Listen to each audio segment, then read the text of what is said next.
Hello, you are listening to the Natural Healing Show for UK Health Radio. I'm your host, Catherine Carrigan, medical intuitive healer and Amazon #1 best-selling author. You can find out more about me and my work at catherinecarrigan.com and unlimitedenergynow.com.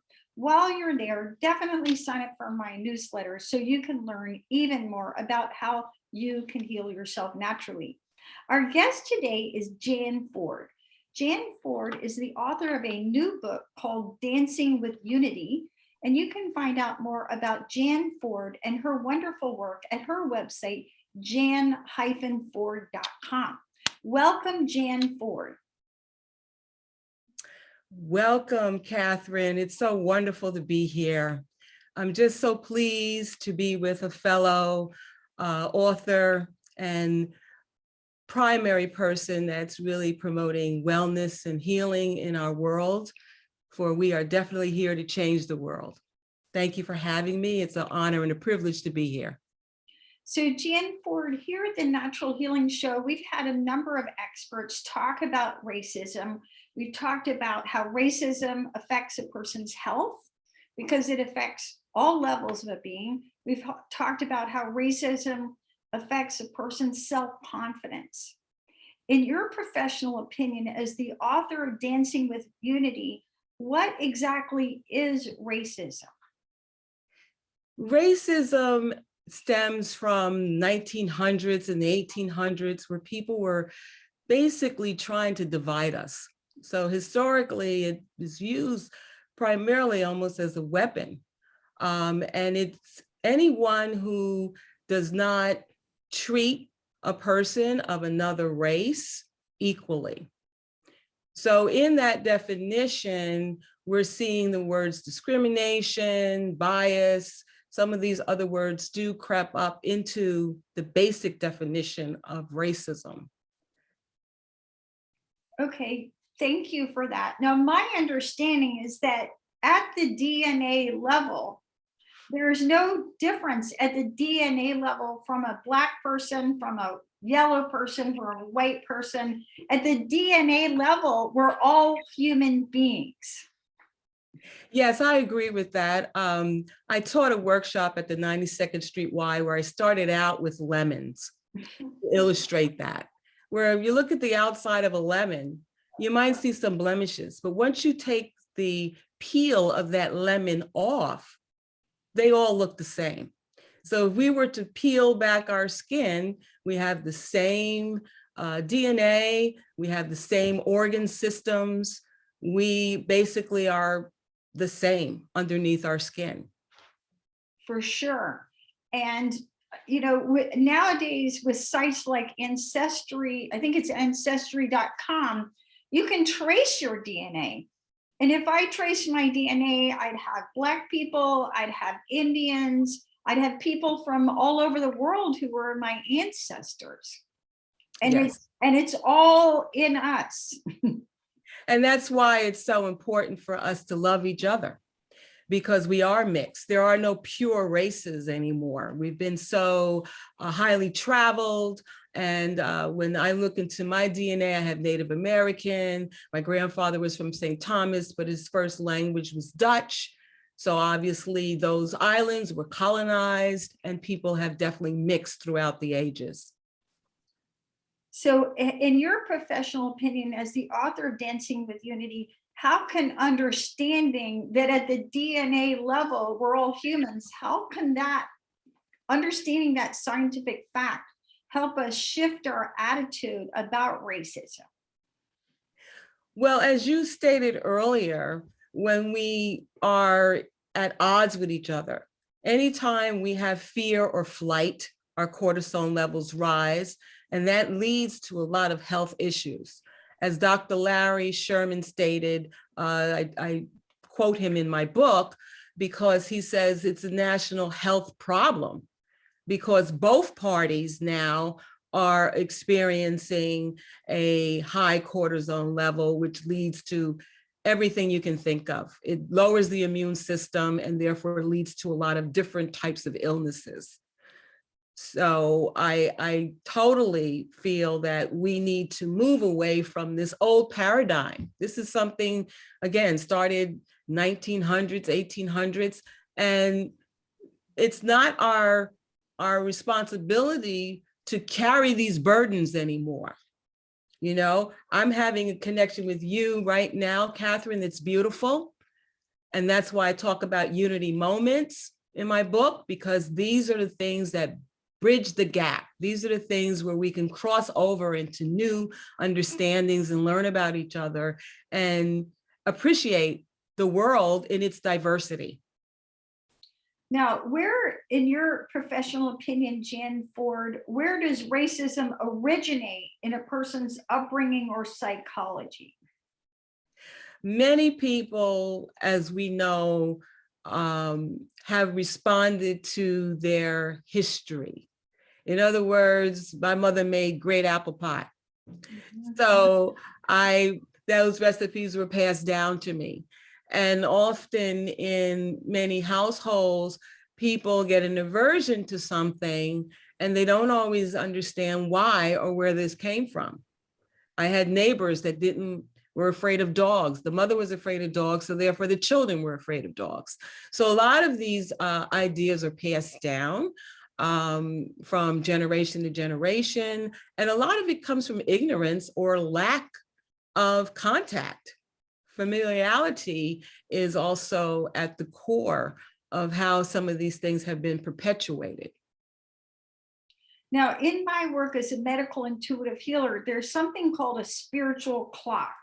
And it kind of goes to what we're talking about, because when you're first born as a child, your parents could say, the sky is purple. And as a child, you just go, okay. And, you know, we are imprinted and programmed with these beliefs from our parents, who got them from their parents, who got them from their parents, and so on. And it's only as we mature as adults, we can look up in the sky and go, I'm not sure about that. I'm seeing things differently. So again, in this spiritual clock, we basically accept our original programming because it all happens before we're consciously aware. Most of our childhood programming happens before we're even 5 years old. And we just unconsciously accept the beliefs and thoughts of the family that and culture that we grew up in. Black Absolutely. people are a certain way, white people are a certain way, yellow people are a certain way. And again, as we get older, then we can start to question that. And it's also my experience on this spiritual clock working with clients that sometimes we have to have really a chaotic or upsetting life event before we stop and we go, wait a minute, is everything that I've been taught, is it true? Is it working for me? Is it working for our society? How can I do this better? And it's only kind of when there's some sort of, again, it could be a health event where you get sick. It could be a societal event, such as when the police officers murdered George Floyd. That was a pivotal moment for many people all over the world. So what, in your opinion, Jan Ford, as the author of Dancing with Unity, what are some kinds of events that force people to question their own views about race? Well, I think you highlighted some of the major events, you know, as we talked about George Floyd and experienced that. It was a global awareness. I mean, we had people protesting in Europe. We also had people that were in a lot of situations individually from their forefathers. I know my parents talked to me about many different situations that have highlighted it. You know, the March on Washington was something that was a high point for my parents. And because we had the, I want to call the freedom fighters and they highlighted the freedom fighters primarily because they were all races that held hands together for freedom for all. So many African Americans back in the 50s and 60s were looking for global freedom. They wanted to be included. They wanted to assimilate into society, raise their children, and live a productive, beautiful life. So the March on Washington was very important back in those days. Right. And the March on Washington, for our audience, this was when Martin Luther King led a group of people to Washington, and he gave his very famous "I Have a Dream" speech. Yes. If you haven't listened to it, it's just, even to this day, it brings chills to me. Very heart opening and very eye opening, where he said, "I have a dream that one day, we'll all live together." Now, how can a person tell whether or not they are racist? Are we all racist? Well, that's a very important question to ask ourselves. Originally, I think the term racism, as I've started to do more research on it, changes and evolves as we go on. Some people talk about systemic racism. Many African Americans feel they're not racist because they don't control jobs and housing, and redlining has occurred, and some of these different historical things. But I believe that everybody who mistreats anyone in any racial way is experiencing some type of racism. We need to look at the cause, and we also need to look at the reaction. And in a biblical sense, we look at law versus grace, and sometimes with grace, we have to allow things like affirmative action when people feel disenfranchised to catch up with the rest of the society and be given certain opportunities. So it's a very, very good question. And in my workbook, which is the companion to Dancing with Unity, I take the reader through that journey where they can look at a room and see where they see themselves in the room. And sometimes these things are very personal. Sometimes families have gone through some very horrific, horrible things. We kind of can think about even the Jews in Nazi Germany. When I traveled to Europe, I had Jewish friends that had a very hard time going to Nuremberg because of that horrible, history of Hitler. So the workbook gives you an opportunity to see where you're at. And then I give you tasks and things to do to move you out of that into embracing other people that might not look like you. So I love the fact that I've been able to write this book from, God's point of view, stating some scriptures and things that are biblical, to also move people in the direction of how God would see this.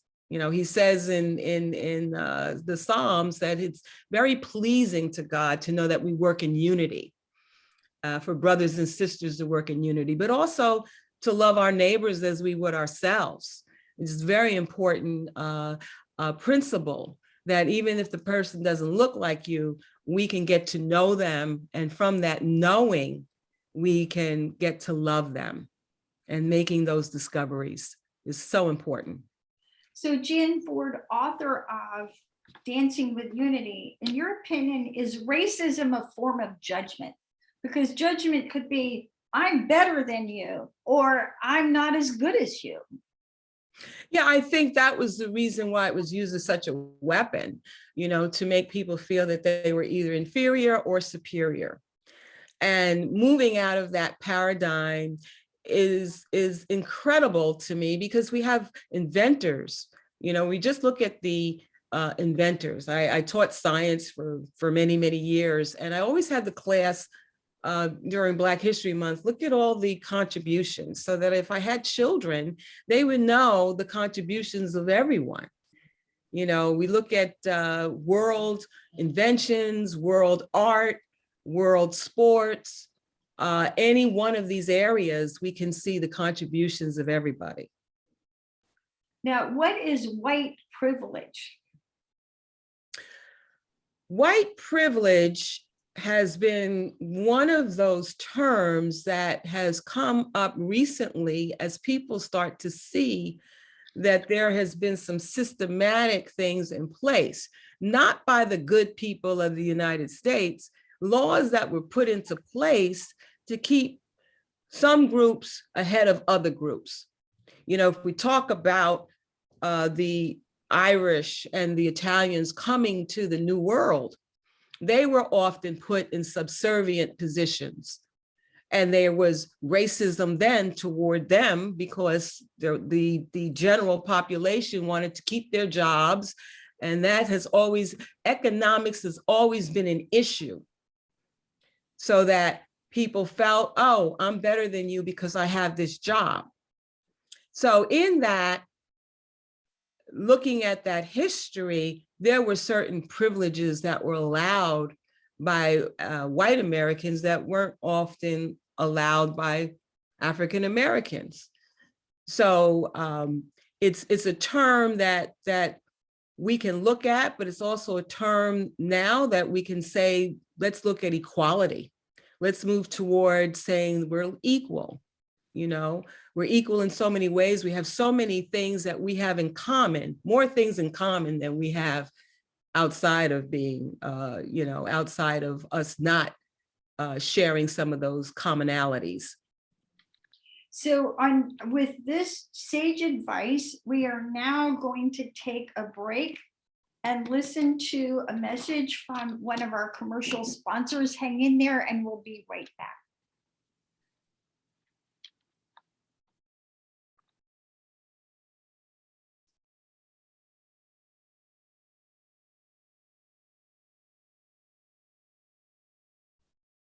So Jan Ford, can people of all races be racist? I think they can, but I think we also need to know why they're being a racist. Some people have had the experience of not coming in contact with African Americans or people from other cultures, and they don't know how to respond, or things have been passed down, like you said earlier. I'm happy that a lot of our youth is moving away from a lot of that because they're coming in contact with popular culture, they're coming in contact with people from around the world at their universities and colleges. And it's a beautiful thing to know that the young people are discarding a lot of these old beliefs. And then you have African Americans who feel that they have been discriminated against, they haven't gotten their fair share of the American pie, so to speak, and they are reacting to that because they want to be a part of this. And so you have two different things happening with this, you know, can we be racist or non-racist? It's kind of a yes and no at times. And people are looking at the power of racism, you know, again, redlining, you know, our criminal justice system where you had businesses profiting from people being in prison. You know, we've had drugs dumped into neighborhoods. And so we really need to look at the history and then ask that question, why are we a racist? So here we are at the Natural Healing Show. So, and we can look at racism from two perspectives. One is the perspective of someone who has been, we'll call it, subjected to racism. This could be, for example, an Arab woman, okay, or an Indian man, or again, a Native American, or a Black person. And then also we can look at it from the point of view of the people who are projecting their views, their judgment onto others. What do you feel are the effects of racism from a wellness standpoint? the effects of racism, as stated again by Dr. Larry Sherman, highlight that we as a society have allowed racism to enter into our biological makeup. When we see someone that doesn't look like us, and they took a study of boys and girls, and there's other studies that we recognize familiarity as early as age 3. So anything that doesn't look like us sends sort of a message to the brain, different parts of the brain, that triggers this level of cortisol. So we now recognize that if we become more familiar with people, if we see them on the playground, if we see the crossing guard, if we go into a grocery store and we come in contact with someone on a regular basis, we now pull down those walls that can disrupt the signals in our brain and make us more comfortable and feel that, you know, this person is a nice person. I want to get to know this person. And that's why in my book, I talk about the unity moments. I've had many encounters with people in the bank, the post office. I strike up a conversation. With social media, sometimes it's a little harder for people to have that one-on-one contact. But biologically speaking, we don't want to have diabetes, heart problems, you know, all sorts of immune deficiencies, which we're seeing, and they become more prevalent. We also see depression, psychological dispositions that are not healthy, that trigger other biological responses. So we want to get away from that. We want to know what are some of the things we can do to improve our health. And having a calm disposition, taking the time, even when we go for a walk in the park, that is all building our immune system, raising our frequency, and helping us to be healthy, productive individuals in our society. Now, I am here in Atlanta, Georgia, and that's where I live and work. And I live in the home of Martin Luther King, who of course has left us decades ago. And the city of Atlanta has gone through a number of discussions recently where they're talking about possibly breaking up and into basically boiling it down into the white area and the black area. And at the moment, the forces of unity are prevailing at the moment. We have a new mayor who's done a really good job, Andre Dickens, who's done a really good job. But my question to you is about fear. Because I'll take myself, for example. I'm 5'3". I'm a little white lady, and I'm about to be 63. So I'm a little old white lady. So if I'm walking down the street, I don't instill fear in anybody. Nobody's like, oh my God, is Catherine Carrigan gonna, this person who I don't know, this little old white lady, is she gonna pull a gun on me? Is she gonna try and sell me drugs? There's nothing scary about the way I look that would threaten anybody of any race, I don't think. Maybe I'm miscalculating. But in your opinion, Jan Ford, how is fear a root aspect of racism? You know, fear has been used in so many ways in our society to get people to do things that they don't always want to do.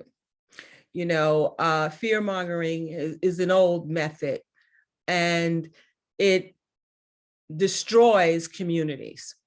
You know, put in the most simplest terms, it is something, when you have a fear of something, you're not getting to know something. And I've seen people react to things and it's in their past, really. You know, we don't know what trauma people have gone through. Somebody reminds somebody of something, or situation, and they lash out at that person who really is not at the core of their hurt, you know. So fear is very detrimental. And I think, again, when we become more familiar with each other, when we start to give voice to one another, when we start to understand how we feel. One of the things that they did in South Africa that I thought was so important after apartheid was they actually had these hearings where people got a chance to say, please forgive me, or forgive my ancestors. Thank you for acknowledging that. I think once we acknowledge our fear, we can overcome our fear and also come face to face with what are those things we're fearful of. Because a lot of times we have a misunderstanding of really what that's all about. Great answer. Now, Jan Ford, if I recognize, okay, I'm racist and I have racist views, and that's affecting me and it's affecting my society, and maybe it's affecting my family or my interactions with other people, how can I, as an individual, combat racism within myself? I think the very first step, which I highlight in my book, are those unity moments. Take the time to know the people in your community. Go outside your comfort zone.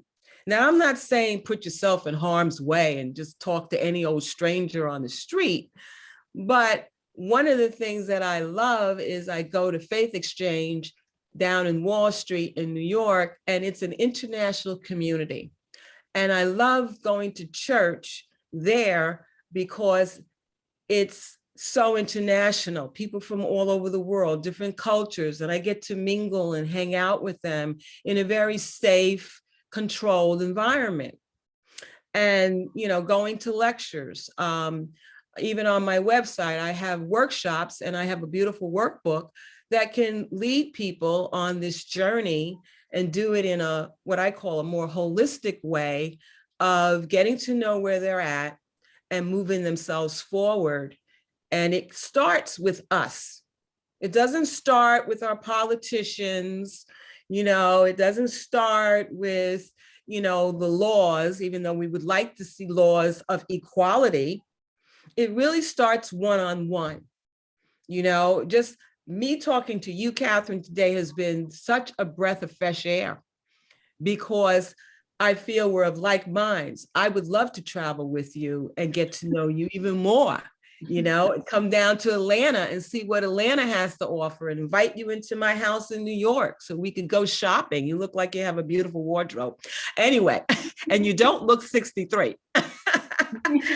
So I already see that we have a lot in common, and we're having a unity moment right now because we see eye to eye and we're understanding each other. And that's the very first step to take. What a beautiful piece of advice. And on that note, let's take another break to listen to one of our commercial sponsors.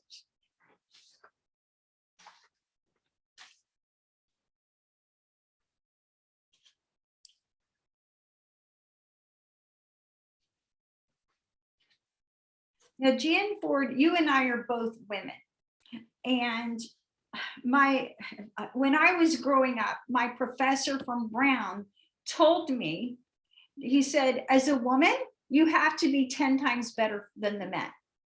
And again, I'm a little woman. I don't have a deep authoritative voice, you know.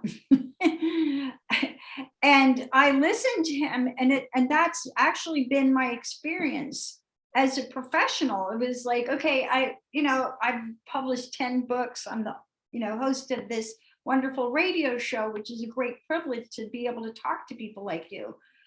But so my question to you is, how is racism similar to or different from sexism? Oh, great question.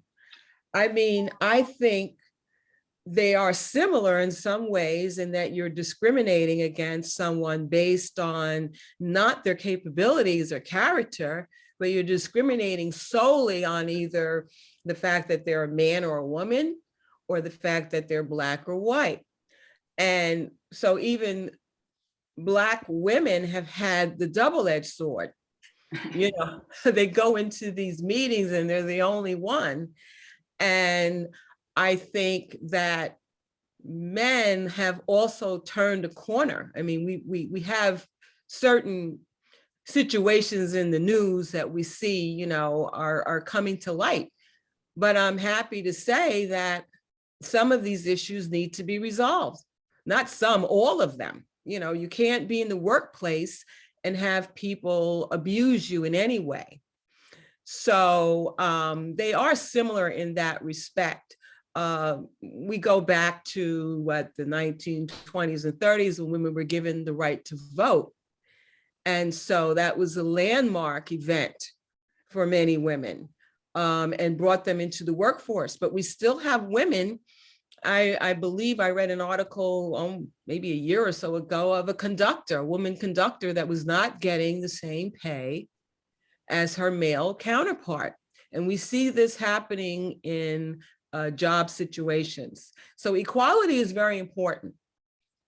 We want to be able to see that people have equity based on their skills and their talents, and not be discriminated against because they're male or female or Black or white, or even another culture, you know, like we've seen Muslim people ostracized. And, you know, right now with the issue with Ukraine and Russia, you know, we're seeing some of that. And it's really, again, not the good people of the world that we're fighting against.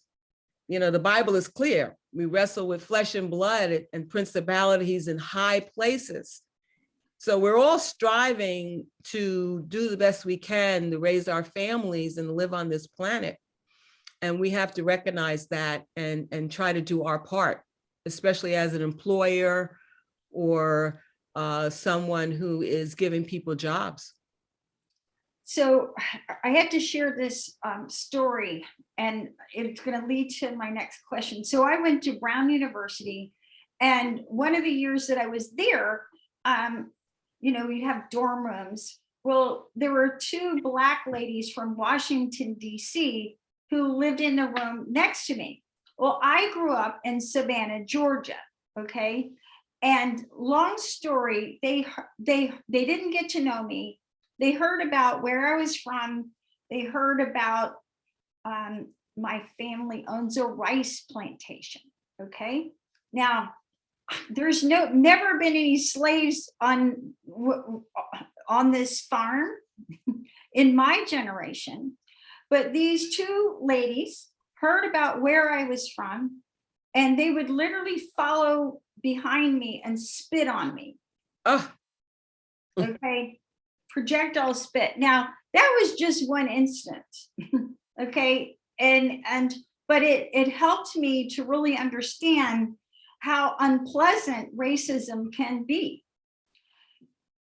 And yet I'm sure somebody listening would be like, listen to me, listen, sister, that's nothing. Let me share with you what I've been through.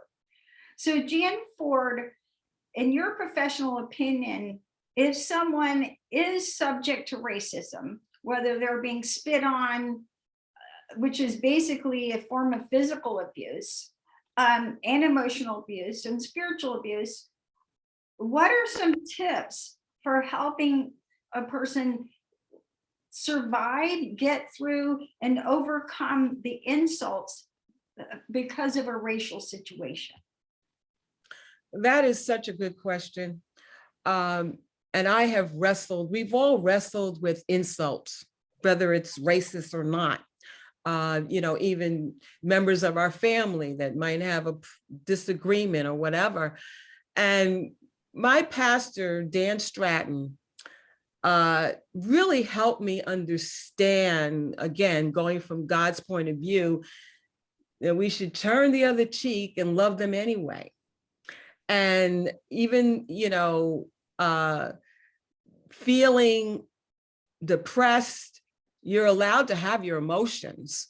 You're allowed to have, get angry. I'm sure that, by these women spitting on you, it was a horrible situation. And, I feel bad. I wish there was something I could do about it. But once again, when communication breaks down, abnormality sets in.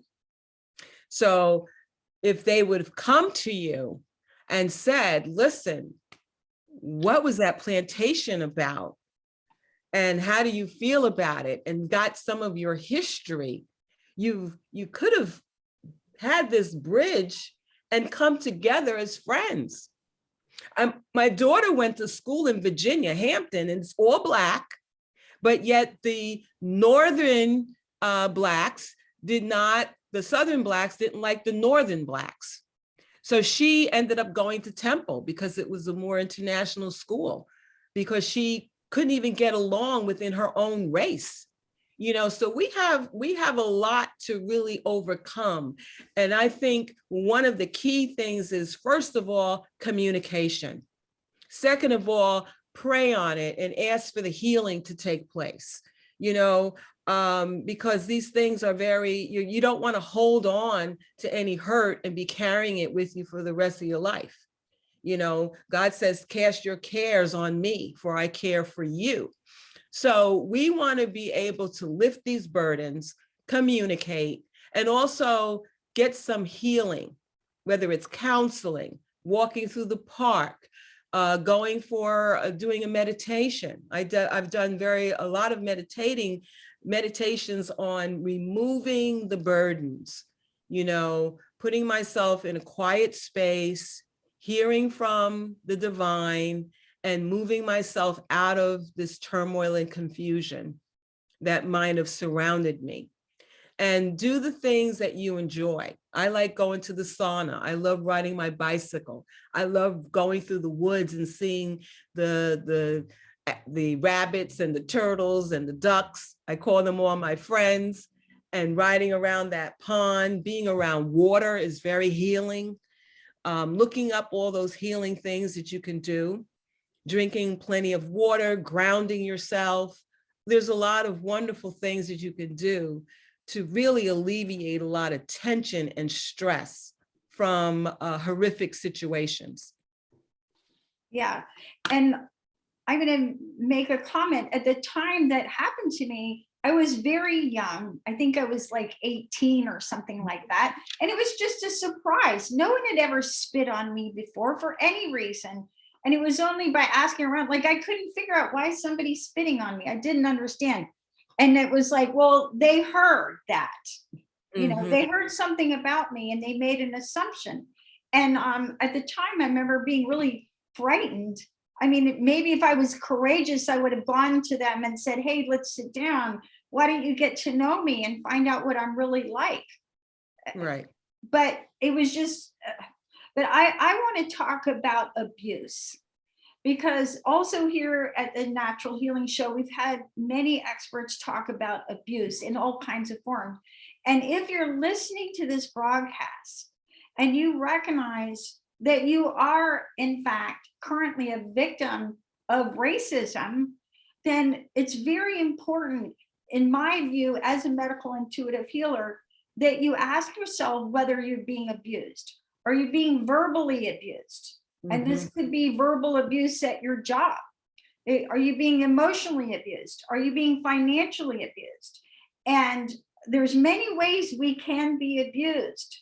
And I want to say this for everyone who's listening. If you recognize that you're a victim of racism and that you're being abused, the most important thing, in my professional opinion, is that you remove yourself from that situation. Absolutely. So I can remember years ago being at a conference for stress, and there was an expert on stress who was speaking, and he was speaking to a room full of medical doctors and natural healers. And he said, okay, you've got a woman and she's being beaten by her husband. You have two choices. You can remove her from the situation, or you can give her a bunch of drugs and supplements. What do you think will be most effective? And the answer is really obvious, but we don't think about that. So if you realize that you are being abused because of racism, then you want to take steps to remove yourself. That could be get another job where people are respectful of you as a human being and who show you dignity. It could be to put yourself in a community where you will feel safe, where you'll feel respected. What are your comments about racism and abuse? I love what you said, because I heard a pastor recently say the same thing. If you're being abused, get out. Number one, go to the authorities, call the police, don't even hesitate, get out of that house or remove the person out of the house. The police will come and remove that person. We are not put on this planet to be abused in any way. And just if you forgive someone, it doesn't mean you take abuse. That's another thing. What I do feel is that once you have removed yourself from that situation, you need to get help. You need to have some kind of counseling or someone that you're going to go to that's a professional that can talk to you about the steps you need to take now to transition either into another lifestyle or to set up some support around you so that you can move yourself into a better mindset and a better situation. It's very important that we heal, and it's very important that we don't continue to harbor those feelings of rejection and abuse, and even sometimes it's physical. Physical abuse is is worse, because you have to heal from whatever that is. And mental abuse is also just as detrimental, because now your body has biological things that are going on. You could have heart problems and have severe mental anxiety. And of course, many people, if you work for a large corporation, you could go to the HR, the human resources department, and talk to them about what you've experienced, because it's illegal. Legal. And to get the lawyers involved, you really need to, I tell my daughter this all the time, that, sometimes you don't want to call the authorities. When you do, it's documented. Documentation is important. You don't want the police to show up and you say, oh, this has been going on for 10 years, but there's no documentation. So a lawyer or a judge can't help you because you haven't taken the proper steps to take yourself into the court system, which will help you. Yeah. And so, Jan Ford, final question, really important question. So someone listening to our broadcast who says, wow, I can remember, and it could be this week, it could be this month, it could be this year or in years ago. If someone listening to this broadcast recognizes that they've been a victim of abuse as a result of racism, whether again, it was verbal abuse, you were called a name, physical abuse, or discrimination that limited your income, what steps should people take to heal from racist experiences that they've had in their past? Once again, going to a counsel or being counseled by a psychologist, someone who can really take you into your past, look at the certain issues that you have. Some people have abandonment issues. Some people have issues that stem from a physical abuse. Some people have issues because their loved ones have passed away.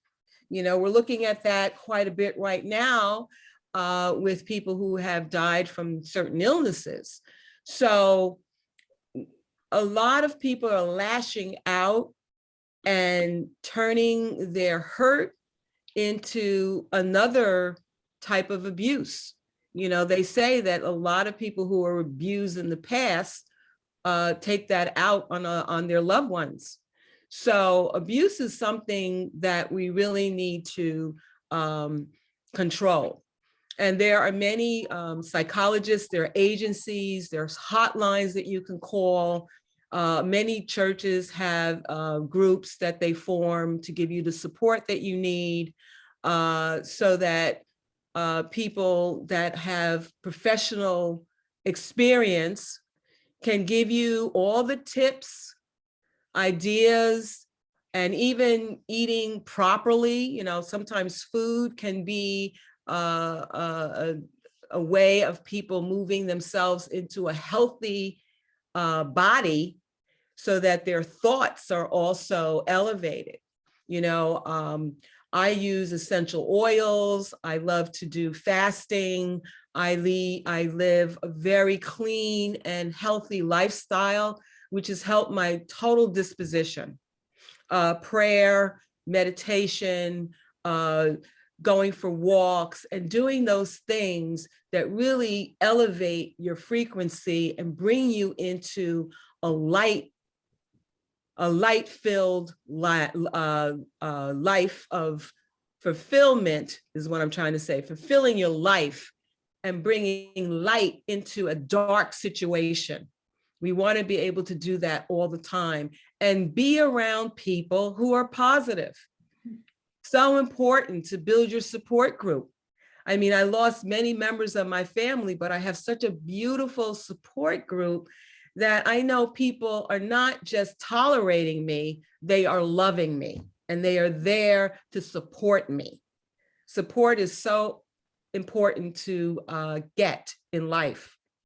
So delve into if you're going to look at your internet, look at agencies and support groups and psychologists and social workers and people who have answers for you. And together we will all change the world, because we'll be living in a much beautiful environment that we're sending light to each other. Like Catherine and I are sending light to each other right now. Beautiful message. You've been listening to the Natural Healing Show for UK Health Radio. I'm your host, Catherine Carrigan, medical intuitive healer and Amazon #1 bestselling author. You can find out more about me and my work at catherinecarrigan.com and unlimitedenergynow.com. Meanwhile, our wonderful guest, Jan Ford, who's been talking with us about how to heal from racism. You can read her new book, Dancing with Unity, and find out more about her wonderful work at her website, jan-ford.com. And remember, racism is a real thing. It can affect your mind, body, and spirit. And if you recognize that you have been affected by racism, please give yourself permission to find the resources necessary to heal from racism. As you do this, you'll begin to heal yourself on all levels. Thank you so much for listening, and we'll see you next time.